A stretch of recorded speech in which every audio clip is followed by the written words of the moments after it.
શું બાપા આપનું નામ? રાણાભાઈ, અમરાપર અમારું ગામ, થાન તાલુકો, સુરનગર જિલ્લો. આ તણેતર ગામની સીમમાં પાપનાસણ જગ્યા આશ્રમ. પછી એમ કે જાણે રામ ને રાવણનું યુદ્ધ થયું અને રાવણને માર્યા પછી જાણે રામને ભ્રમિતાની પાપ લાગ્યું, તો એનું નિવારણ કરવા માટે થાન તાલુકાના તણેતર ગામમાં પાપનાના સર રામ લક્ષ્મણ આયેલા અને રેતીની શિવલિંગ બનાવી અને 12 વર્ષ એમને તપ કર્યું. એ લિંગ રહી એ પથ્થરની બની તો એમનું પાપનું નિવારણ થયું.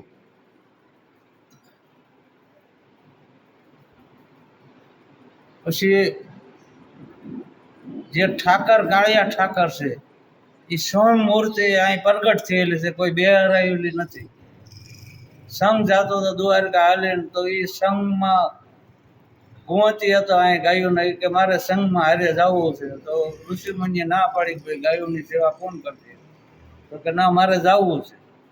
તો એને કીધું કે તને અહીંયા રૂબરૂપ ઠાકર દર્શન દે દ્વારકા વાળો.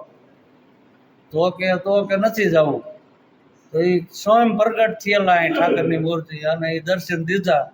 પછી અહીંથી સંઘ પાછો ગયો, દ્વારકા ન ગયો.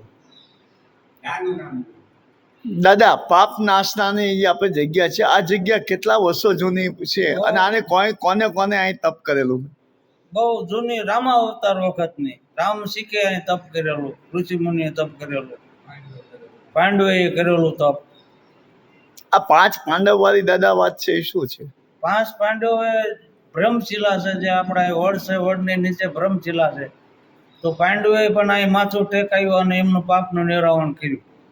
પાંડવે એમને જયારે પાંડવોને કયું પાપ લાગ્યું હતું અને પાપ નાશના આવી અને પાપનું નિવારણ કર્યું હતું? જે કૌરવો હારે યુદ્ધ થયું હતું 18 દિનનું, એ યુદ્ધની અંદર જે કંઈ એમને પાપ લાગ્યું એનું એમને નિવારણ કર્યું. પછી દ્રૌપદીજીનો અહીંયા સ્વયંવર થયો તરણેતર, તેથી પણ પાંડુ અહીં રોકાણેલા પાપનાણા જગ્યા. ત્યારે કહેવત છે કે કૃષ્ણ ભગવાન પણ અહીં જયારે પાપ નાશના આવેલા હતા. હા, કૃષ્ણ ભગવાન પણ આવેલા પાંડુ હારે. એટલે કૃષ્ણ ભગવાનને જયારે 100 કૌરવ સાથે યુદ્ધ કર્યું, પાપ લાગ્યું, એનું પણ પાપ કૃષ્ણ ભગવાને આ જગ્યામાં ધોયેલું. હા, કૃષ્ણ ભગવાને પણ એમનું પાપનું નિવારણ કર્યું. આ જગ્યાનું વિશેષ મહત્વ શું છે?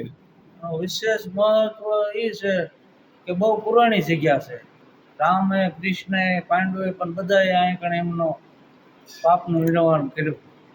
બાપા, આપને એ પૂછું કે જ્યારે તરણેતર ખાતે જ્યારે પાપ નાશનાની જગ્યામાં કયા કયા ઋષિ મુનિઓએ પાપ નાશનામાં અહીં તપસ્યાઓ કરેલી છે? ઋષિ મુનિએ તો ઘણા તપસ્યા કરેલી છે, પણ આપણને બહુ નામનો ખ્યાલ નથી.